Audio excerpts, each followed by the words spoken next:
तो कोलिजन को अपन क्लासीफाई कर चुके हैं। कोलिजन की क्लासिफिकेशन रहती है, एक तो इलास्टिक कोलिजन, एक तो inelastic collision, that is based upon the loss of kinetic energy and some other factors. दूसरी क्लासिफिकेशन जो अपन ने करी थी वो था कि वो एक कोलिजन होता है हेड ऑन कोलिजन।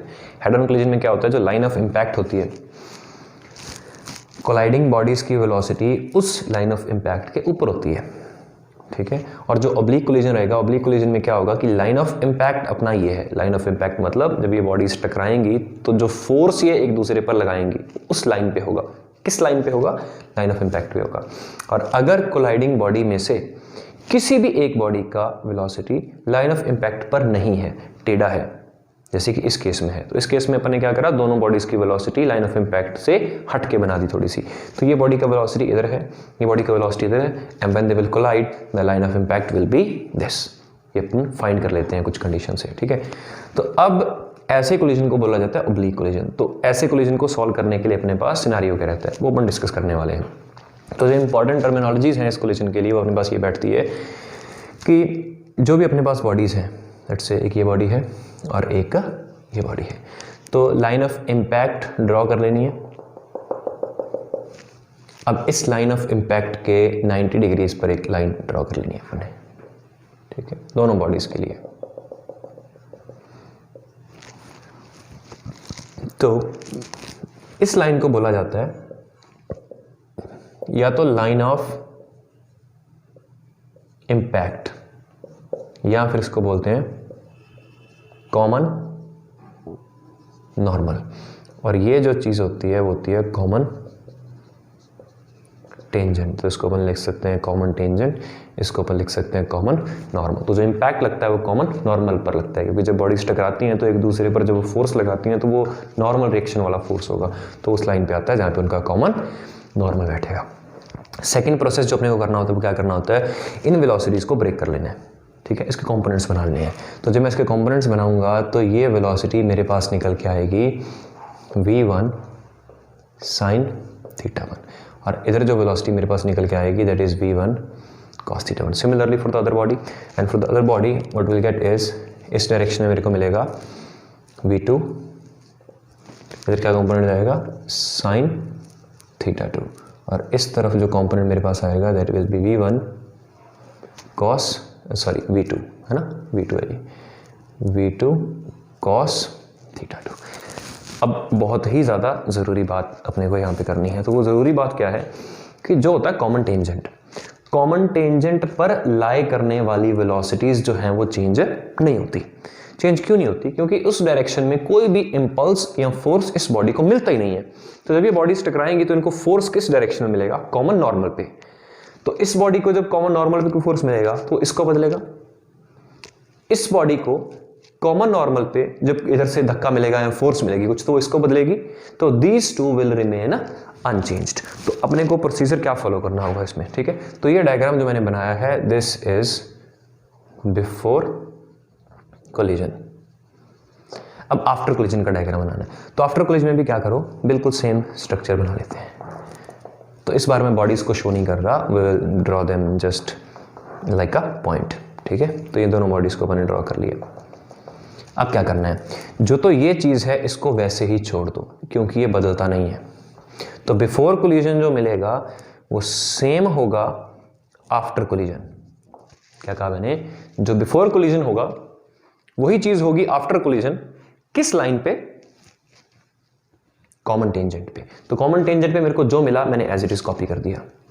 इधर कॉमन टेंजेंट में मेरे को जो मिलेगा मैं एज इट इज कॉपी कर दूंगा। तो यहां मेरे पास ये क्या आएगा, v2 sin θ2।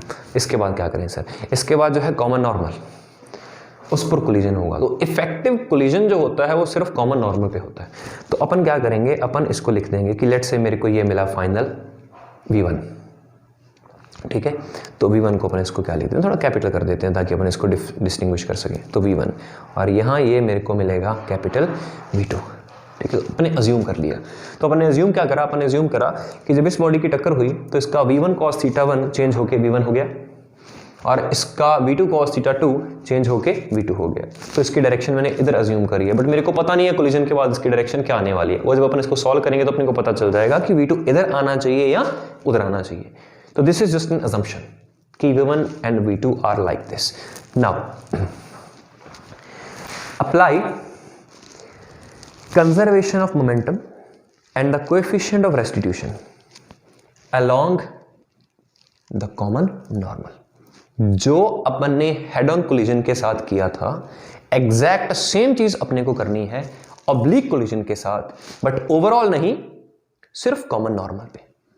तो तुम एक बार के लिए ये मान के चलो कि भाई ये चीज मेरे पास है ही नहीं, तो इसको छुपा लिया, इसको छुपा लिया, तो जो मेरे पास बचेगा वो क्या होगा, सिर्फ एक लाइन पर, और एक लाइन पर क्या होता है, हेड ऑन कोलिजन। तो अपने को क्या लगाना है, तो इसके लिए तुम लिख सकते हो कि apply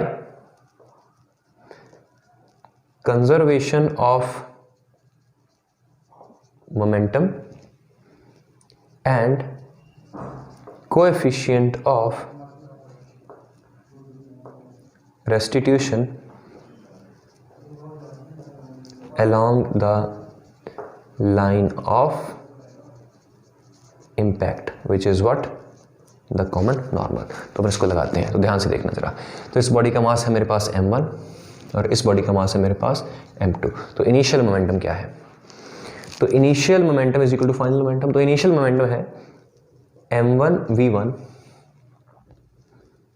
cos theta 1 minus, because it is in this direction, minus v2 cos theta 2, and this must be equal to what, m1 v1 plus m2 v2, m1 v1 plus m2 v2। तो एक equation हमारे पास ये आ गई। दूसरी equation जो हमारे पास आएगी वो आएगी कोएफिशिएंट ऑफ रेस्टिट्यूशन की। तो कोएफिशिएंट ऑफ रेस्टिट्यूशन क्या कहता है, कोएफिशिएंट ऑफ रेस्टिट्यूशन कहता है कि भाई जी velocity of separation over velocity of approach is e। तो e is what, velocity of separation. Separation means after collision. तो आफ्टर कोलिजन v2 बड़ा होने वाला है, तो अपन इसको लिख सकते हैं v2 माइनस v1, और अप्रोच क्या था, अप्रोच था ये। तो जब एक दूसरे की तरफ आते हैं तो रिलेटिव दोनों का ऐड हो जाता है। तो जो यहाँ अपने को मिलेगा, ये चीज़ मिलेगी v1 cos theta 1 plus v2 cos theta 2। अब इन दोनों चीज़ों को अगर मैं सॉल्व करता हूँ तो मेरे पास इस कोलिजन की कंप्लीट नॉलेज आ जाएगी। कैसे, मैं इन दोनों को सॉल्व करूँगा तो मेरे को v1 मिल जाएगा और मेरे को v2 मिल जाएगा। अब v1 v2 अगर मेरे को मिल गया तो मेरे पास इस बॉडी की टोटल वेलोसिटी आ गई। टोटल वेलोसिटी वो क्या होगी, इस वेलोसिटी और इस वेलोसिटी का वेक्टर सम, और इसकी फाइनल वेलोसिटी क्या होगी, ये तो ऑलरेडी है मेरे पास अनचेंज्ड, जो पहले था वही, ये बदल गया, तो ये बदल के v2 हो गया। तो अब टोटल वेलोसिटी क्या मिलेगी, इस v2 का और v2 sin थीटा 2 का वेक्टर एडिशन। तो अगर इसको अपन समराइज करें तो इसकी समरी बेसिकली ये कहती है कि ऑब्लिक कोलिजन को अपन हेड ऑन कोलिजन की तरह ही सॉल्व कर लेते हैं, किस लाइन पर, कॉमन नॉर्मल पर। तो जो चीज़ें कॉमन टेंजेंट पर रही वो एज इट इज कॉपी हो जाती हैं और बाकी चीज़ सॉल्व हो जाती है। तो अपन एक एग्जांपल देखते हैं जिसमें बस डील करेंगे और सॉल्व करने की कोशिश करेंगे।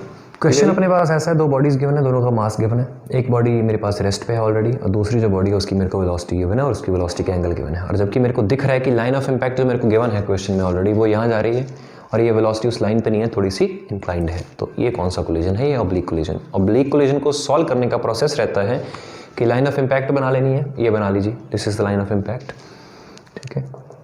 उस लाइन ऑफ इम्पैक्ट के 90 डिग्रीज पर एक और लाइन कॉमन टेंजेंट, फिर सब वेलोसिटीज़ को इनिशियल और फाइनल वाली को इन लाइंस पे ड्रॉ कर लेना है अपने को। तो इस वेलोसिटी को जब मैं ब्रेक करता हूँ तो ऊपर को मेरी तरफ जो आएगा दैट इज 20 sin 37, और जो इसके साथ जाएगा that is 20 cos 37। And before collision this body was at rest, तो इसकी वेलोसिटी तो कुछ भी अपन बना नहीं पाएंगे, ठीक। Now what will be the velocity after collision, जो वेलोसिटी कॉमन टेंजेंट पर है दैट विल बी सेम। तो इसका जो वैल्यू था वो सेम रहा, इसके पास भी जीरो था इस लाइन पे तो जीरो रहा, but on the line of impact इसकी वेलोसिटी बाद में हो जाएगी v1, इसकी वेलोसिटी बाद में हो जाएगी v2, जो कि अपन अज्यूम करके चलते हैं। इसके बाद इसको सॉल्व कैसे करते हैं, पहले लगाते हैं मोमेंटम कंजर्वेशन। तो what is initial momentum, initial momentum is m1, ठीक है, 5 into v1 20 cos 37, और इसका momentum 0। This is what, this is momentum initial. अब फाइनल मोमेंटम क्या है, तो m1 वाली बॉडी, 5 वाली body 5v1 plus 10v2, what is this, this is the final momentum. इन दोनों को इक्वेट करना है, इन दोनों को अपन इक्वेट करते हैं, ठीक है। तो अपन जब इसको करते हैं सॉल्व, तो जो चीज़ अपने को मिलेगी वो होगी 100 cos 37 plus 0 must be equal to 5v1 plus 10v2। ठीक है, तो ये क्या हो जाएगा 100 into what is cos 37, cos 37 is 4/5। ठीक है, तो सॉल्व करेंगे इसको तो ये अपने पास हो जाएगा 5 कॉमन आ जाएगा v1 प्लस 2v2, तो जो अपन यहाँ से मिलेगा अपने को दैट विल बी 24, तो 16 is equal to v1 plus 2v2। This is the first equation. The second equation कहाँ से आती है, कोएफिशिएंट ऑफ रेस्टिट्यूशन से, वो मेरे को गिवन है कितना 0.5। 0.5 is velocity of separation. Now what is velocity of separation? v2 minus v1, v2 minus v1, and what is the velocity of approach? तो ये तो चल नहीं रहा, तो अप्रोच सिर्फ इसी का आएगा 20 cos 37। तो ये अपने पास क्या आया 0.5 is equal to v2 minus v1 over 16, that means v2 minus v1 is 8। अब इस इक्वेशन को और इस इक्वेशन को किया जा सकता है सॉल्व, तो इन दोनों को अपन कर देते हैं ऐड, तो इनको अपन ऐड करेंगे तो v1 खत्म हो जाएगा 2v2 v2, तो जो मेरे को मिलेगा इनको सॉल्व करने से that is 3v2 is going to be 16 plus 8 24, तो v2 is 8 metre per second. And what is v1, तो v2 अगर 8 है, v2 अगर 8 है तो v1 कितना 0 मीटर पर सेकेंड। तो जो मेरे पास फाइनल आंसर आ गया वो ये आ गया कि कोलिजन के बाद ये दोनों बॉडीज़ कैसे चलने वाली हैं। ये वाली बॉडी चलने वाली है v1, तो v1 तो 0 हो गया, तो इसके बाद सिर्फ इस तरफ वेलोसिटी होगी कितनी 20 sin 37। ठीक, और इसके पास क्या होगा, इसके पास इस डायरेक्शन में वेलोसिटी कितनी होगी v2, और v2 कितना है 8 मीटर पर सेकेंड, और ये अपन इसको सॉल्व कर सकते हैं, ये क्या आ जाएगा 12 आ जाएगा। तो after collision the first body will move upwards with a velocity of 12 metre per second, और ये बॉडी इधर को जाएगी with a velocity of 8 metre per second, और फाइनल वेलोसिटी इसके बीच में अगर मेरे को कोई एंगल पूछता है तो फाइनल वेलोसिटी इसके बीच में एंगल कितना है 90 डिग्रीज। ठीक है, that is the angle between final velocities. ठीक है, तो एक फैक्ट है जिसको अपने को याद रखना है, तो जब भी दो बॉडीज टकराती हैं अगर उनमें से एक बॉडी रेस्ट पर है और दूसरी बॉडी उससे आके टकराती है तो जो उनकी फाइनल वेलोसिटीज होती हैं वो 90 डिग्री पे होती हैं। ठीक है।